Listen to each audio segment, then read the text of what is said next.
Buckle up, fam, because tonight's tea is boiling hotter than a tell-all reunion stage. We're diving straight into the messiest, juiciest drama from the 90-day universe. Let's go. वो चीज हो जो हम चाह रहे हैं क्या ये कोई वो थोड़ी रॉकेट बनी बनेगा कि बात चलेगी तुम लोगों को परेशान भी दोनों से First up, Sumit Singh has finally had it. After years of letting his mom call the shots, he snapped, telling Sahana point blank that Jenny is his wife, not her servant. A fiery showdown in the park left Jenny dropping F-bombs, Sahana storming off, and fans cheering that Sumit finally drew the line. Meanwhile, Jasmine Pineda is done playing games. Forget romance. Her mission now is reuniting with her sons in America. She's lawyering up, fighting for their visas, and telling fans her kids come before love, clout, or even her new relationship. But will Matt stick around while Jasmine's priorities shift? And over at the tell-all, Elise stole the spotlight. A wardrobe malfunction, a fiery takedown of her ex Carlos, and, wait for it, a surprise on-stage date request from Tim? From nip slip to maybe ships, Elise is giving producers the viral chaos they live for. But hold on, Gino Palazzolo exposed himself big time. Turns out his shock at Jasmine's pregnancy was pure acting for the cameras. Jasmine dropped receipts, showing he knew all along, painting Gino as the ultimate villain in this reality soap opera. And then, meet Khloe, the new girl with the old mistake. She's ditching her six-figure Boston lifestyle to play pirate wife in Aruba. Fans say she's throwing away her future for a fantasy. But is this true love or just a 90-day disaster waiting to happen? Finally, heart. Julia Trubkina has fans worried. Between renewing her vows with Brandon, fighting Betty over wedding plans, and now health scares beyond her uterus struggles, viewers are wondering if Julia's swollen neck signals something much bigger. Could thyroid issues be the real storyline here? And that's just the preview, fam. Smash that like, hit subscribe, ring the bell so you never miss the drama. Now, let's roll straight into tonight's first story.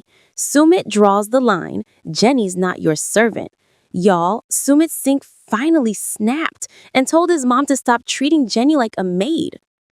After years of watching Jenny get dragged by his mom Sahana, Sumit drew the line once and for all, and fans are shook at how explosive the confrontation got. Okay, so let's set the stage. For ages, 90-Day Fiancé fans have watched Jenny, who's decades older than Sumit, navigate nonstop shade from his family. His mom Sahana has never truly embraced her, and the tension has been a running storyline since day one. Every family dinner, every awkward meeting, it always ended the same. Jenny being made to feel like an outsider, or worse, a servant. But this week, things blew up in a way nobody saw coming. Cameras caught the three sitting in what was supposed to be a calm park chat, but the vibe went south fast. Jenny, already fed up, let loose with, "Our life fucking sucks, I'm done." And Sumit, instead of shrinking back like usual, actually turned on his mom. Quote of the night, "You want everything your way. She's your daughter-in-law, not your servant." Sahana, she was not having it. She stood up, visibly furious, and stormed off, pushing Sumit away when he tried to apologize. The park showdown became a turning point, not just for the family dynamic, but for Sumit himself. Fans have been calling him a mama's boy for years, accusing him of hiding behind Jenny while letting his mom call the shots. But in that moment, he finally took his wife's side, in front of everyone. Now, rewind a bit. Jenny and Sumit just started this whole new life chapter, moving closer to family after 7 years of independence. Sumit's even opening a cafe with relatives, which should have been a happy milestone. But instead, Jenny feels smothered. No privacy, no freedom, and a mother-in-law she describes as controlling every detail. Cue Jenny's ultimatum: either things change or she's out. And fans on Reddit are eating it up. One comment with hundreds of upvotes read, "Sumit needs to get off his mama's teat and ass, get a job to support himself and Jenny." Another fired back at Sahana, saying she's the one interfering too much and dragging everyone down. Even Jenny's raw moment, when she flat out says she's done, sparked sympathy. Viewers said they've never related to her more. But here's the kicker. While Jenny vents about wanting freedom, she and Sumit are also showing their financial struggles on camera. A cafe business, living near family, and trying to heal decades of resentment, that's a heavy combo. And let's be honest, reality TV thrives on this pressure cooker. Stick around because this roller coaster isn't slowing down. Up next, Jasmine Pineda is putting romance on the back burner. Wait until you hear how far she's going to reunite with her sons in America. Okay, let's dive in. For years, Jasmine Pineda has been one of the most polarizing figures in the 90 Day Fiancé universe. Fans either love her fiery personality or drag her for chasing what they call the American dream. And the biggest critique? That she left her sons in Panama while pursuing her love life on U.S. television. Well, Jasmine is finally addressing that head-on, and she's making it crystal clear that her top priority now is not romance, not drama, not even the spotlight. It's her kids. In a recent Instagram story, Jasmine said bluntly, "To bring my son to America so we can all be reunited, and that's it." She doubled down, saying love, relationships, and even her status with Matt aren't her focus. It's all about family.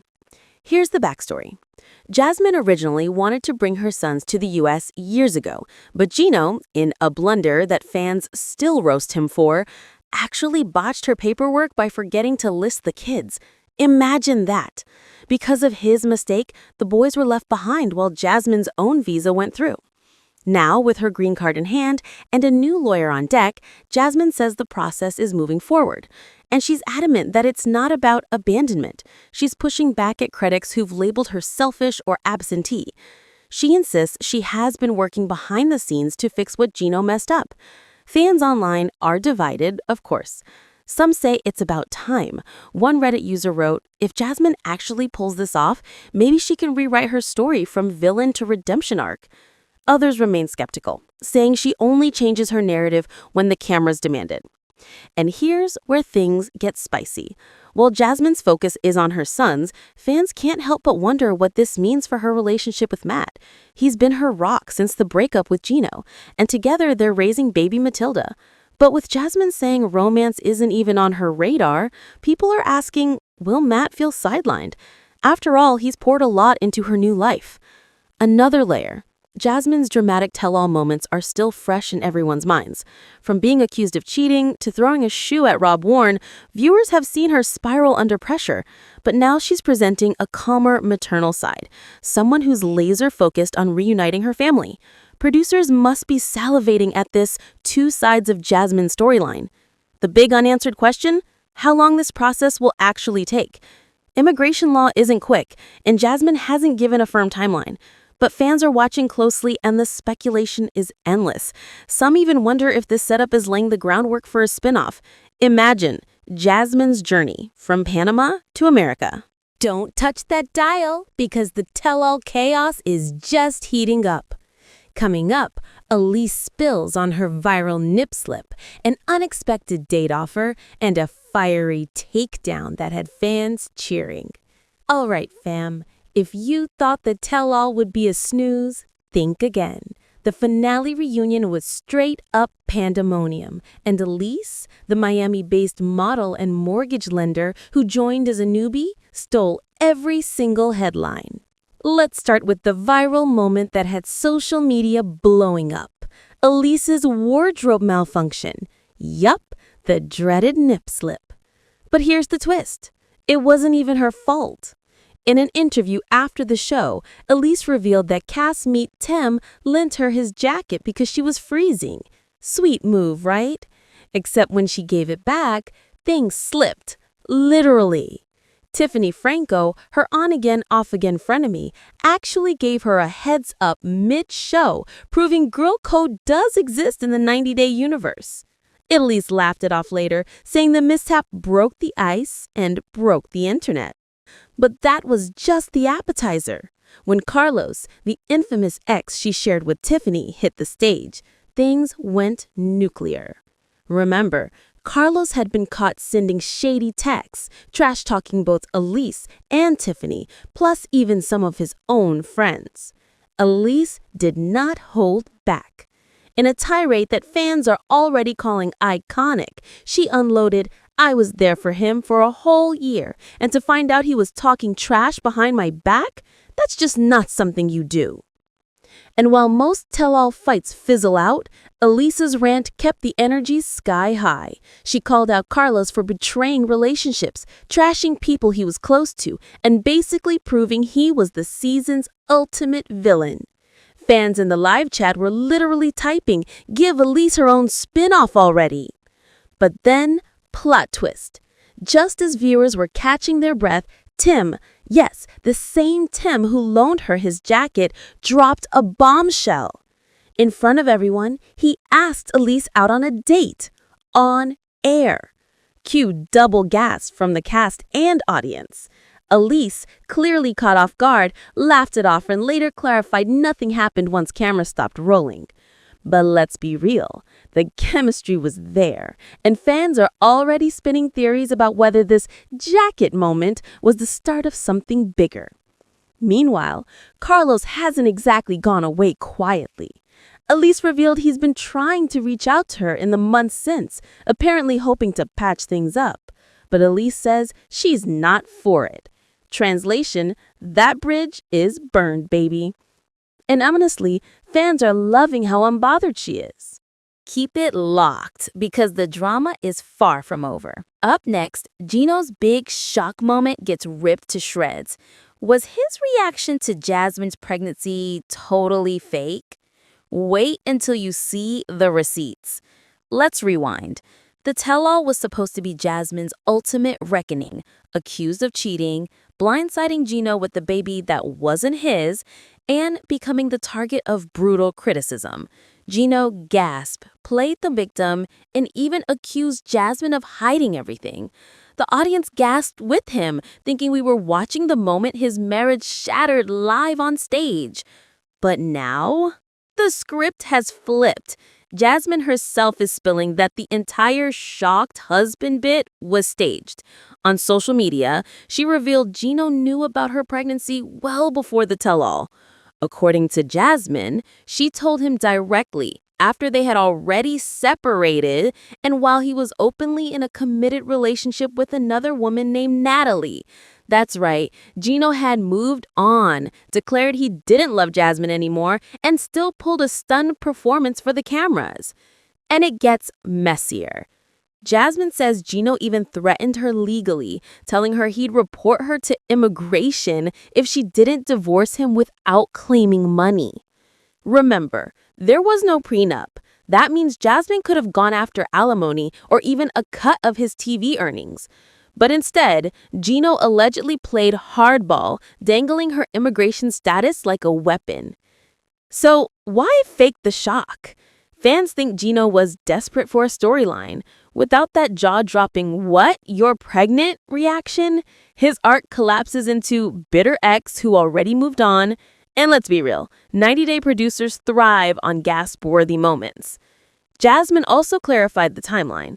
She got pregnant after their official separation when Gino had already declared his love for Natalie and told her he was done. Translation, there was no betrayal, no sneaky secret, just Gino rewriting the script to paint himself as the wounded husband. Fans are furious. One wrote on Reddit, "So Gino weaponized the tell-all for sympathy points? Cancel this man." Another posted, "Imagine acting shocked for TV while you already dumped her and have a new girlfriend. Peak clownery." Meme pages are already dubbing him Oscar-nominated Palazzolo.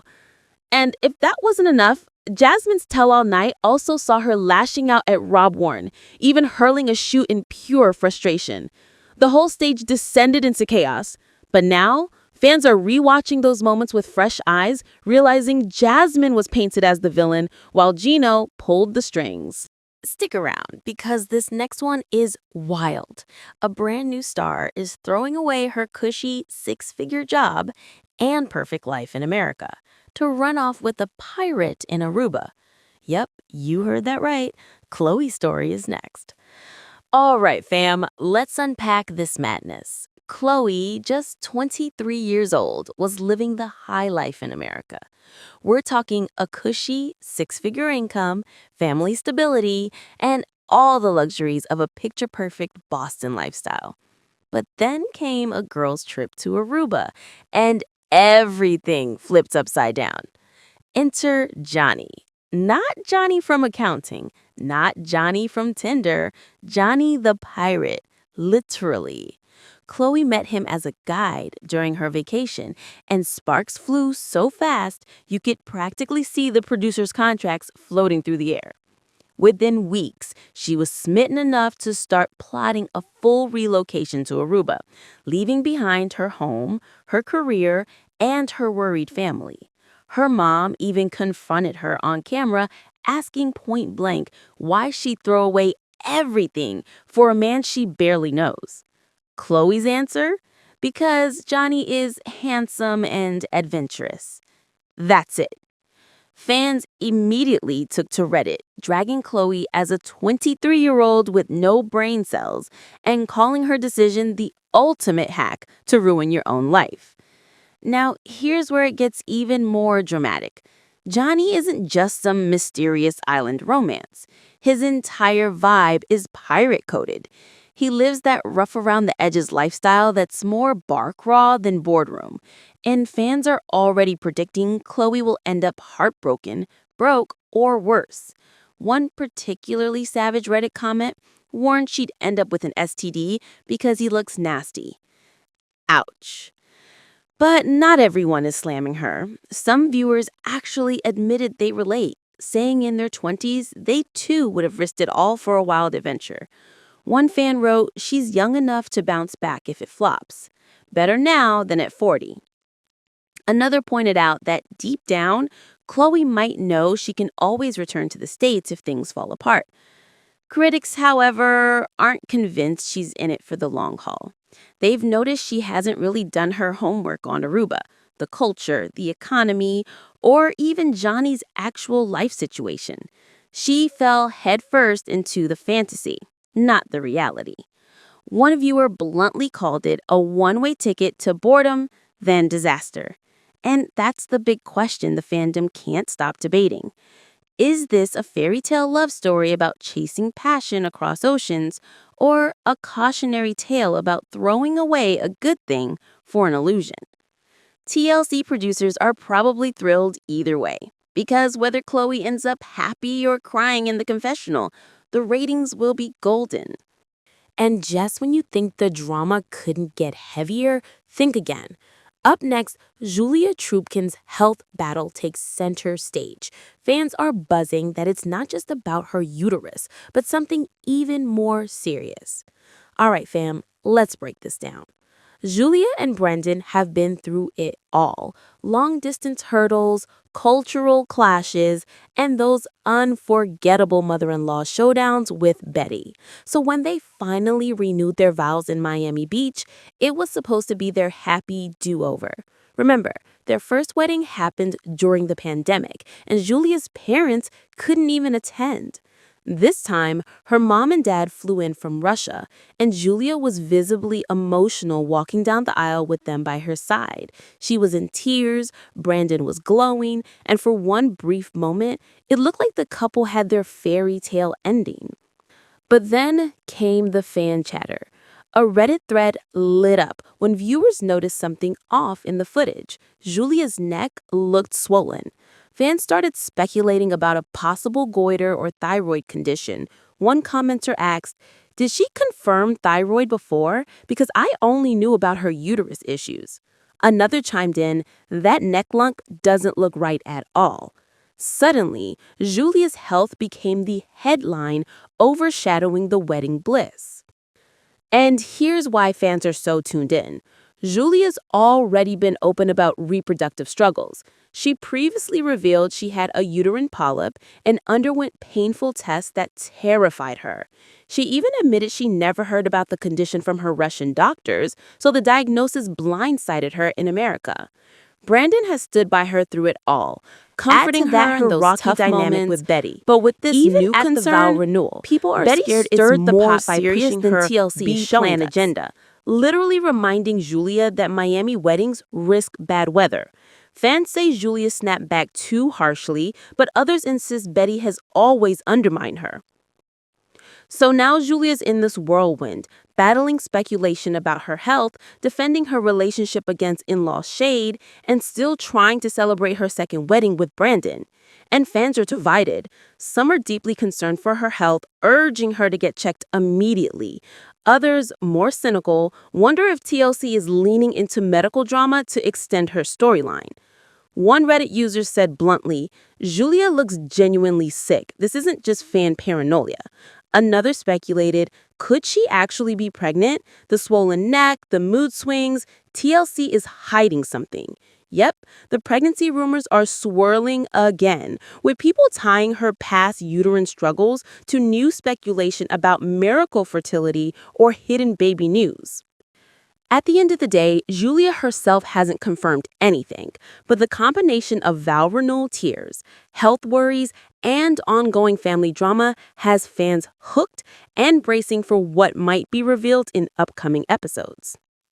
If you loved the drama, smash that like button, hit subscribe, ring the bell so you never miss the tea, and drop your hot takes in the comments. We're reading them all. Don't forget to follow us on socials for all the bonus buzz. And hey, tomorrow's upload, let's just say another 90-Day Star is about to drop a bombshell that no one saw coming. Trust me, you'll want front row seats for this one.